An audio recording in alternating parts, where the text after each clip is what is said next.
What's up, Delio, coming to you live again, and in this video I want to talk about why I use the MPC in controller mode. I saw a comment a while ago. I lost track of it, but it's been in the back of my mind to do this. So I'm going to talk about why I use it and some of the benefits. It's actually some of the challenges too that I have working with this platform right here. So the first thing I want to talk about is that when you work with MPC Standalone, it does come with a suite of plugins, and if all you have is those plugins, you're going to have a good time. You're going to be able to create. But there are some presets and stuff that I designed in the past that I want to get sounds in and out of. And so having access to plugins is a really good thing because, you have a little bit more than what's in the box on Standalone. Right, but there's a challenge. There's an opportunity for Akai to really step their game up with this platform, because as of right now, the MPC 2 software, and we haven't seen MPC 3 software by any long shot yet. I have not seen anything. The thing is that the MPC 2 software does not run 3.0 plugins, and so a lot of new plugins that are coming out, I can't use on the software. I have to actually go to another platform like FL Studio.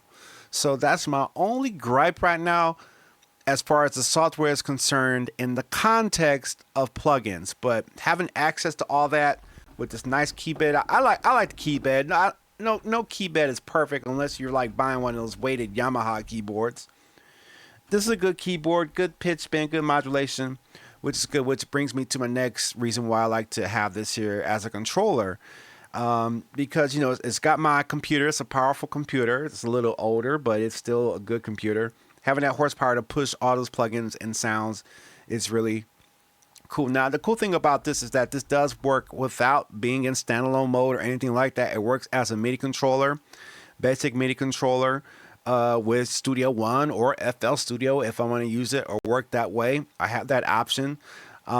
This is probably like one of the key hubs of my music production system, so I don't like to drag this around. I like to set the keyboard here, leave it around. I want to hook it up and unhook it. So it's a great MIDI controller. Another reason why I like to use the MPC in controller mode is because of the ease of exporting separate tracks for mixing, for mastering, exporting a beat that I created, put it on my Google Drive, listen to it on my phone while I'm out in the field, things of that nature. Is easy. It can easily do that. Now, it is easy. You can do that on Standalone too. You can export MP3 files, separated tracks, all that stuff in Standalone mode too. However, I don't have email on the Standalone units, but I do have the internet connected in a way through the computer to send out tracks, receive tracks and samples and things of that nature. So that flexibility alone justifies me exclusively using this as a controller in this situation right here. But maybe there's a situation where we have a big song camp and I want to take this out and move somewhere with it, then I run with that. But I also got an MPC Live and MPC 1. So, and I got a hard case for that too. And I don't have a hard case for this one, so I don't want to move that one around.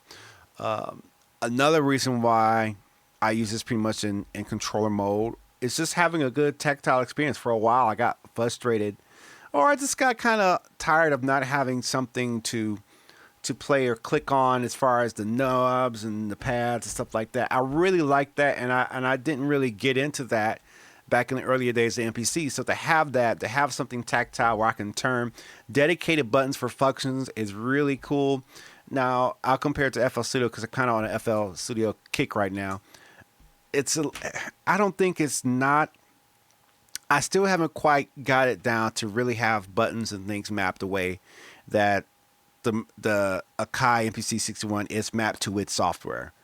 Outside of when I used to use Machine. I used to use Machine, you had a button and it went to a function. So having that good full screen feedback, right? Having that good full screen feedback and then just looking at that and having all that kind of stuff there in front of you is really cool. So I always like that possibility of having that feedback right there. And so another reason is that it keeps me practiced on the hardware. So if I'm using this regularly and I'm diving into this function, the thing is, it's like everything I do on a computer with the controller mode and this is the exact same way 98% of the time on standalone mode too. So if I go out somewhere with my MPC Live to a songwriting session or something like that, I don't have to really relearn the hardware anymore because I've been using it in the same way, and Akai really should stick with that and make sure that that turnkey experience, like everything that's happening on this computer screen, I can do it right here in standalone mode. But just having that visual feedback is cool. Dragging sounds from different folders to this is really cool. So having that flexibility and visual feedback is really cool. But the only gripes I would say that I have right now with using it in controller mode, and a lot of people say, well, it's just a really expensive MIDI controller. Not necessarily, because I got this going standalone mode and it's a full MPC. But for my workflow, this is the best way I like to do it. I don't want to drag this thing around. I don't want to tear it up. When you're moving equipment around in the field, like, a lot of people don't even really gig like that. But if you gig like that, and if you don't keep your equipment in like a good case or something that's going to protect it, that stuff gets dinged up. It gets scratched up.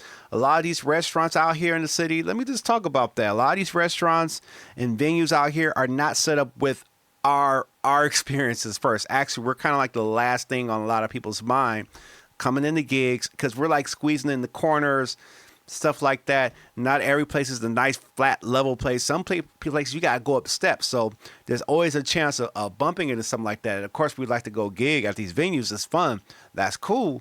But in this scenario right here, I don't want to tear this thing up. I don't want to tear this thing up. And I'll be honest with you, a lot of my keyboards, like my older keyboards that don't work anymore, they got damaged because I didn't have a good hard case for them, or I had a hard case for them and it was too heavy. And somewhere along the time, one scratch turns into two, one dent turns into another. Next thing you know, something happened here. You're like, dang, you got to keep it moving. So, you know, having a controller here, this works good for me. And it works good on all my platforms. And I'll probably be using this for a while. And it just works. And I think it's just a nicer than a piece in my studio. So I hope that explains why I use this as a controller mode. If you like this type of comments, let me know. If you like this type of content, let me know in the comments below, and we'll keep this thing moving. And like, comment, subscribe. I'm Dilio. You're watching Dilio TTK YouTube channel.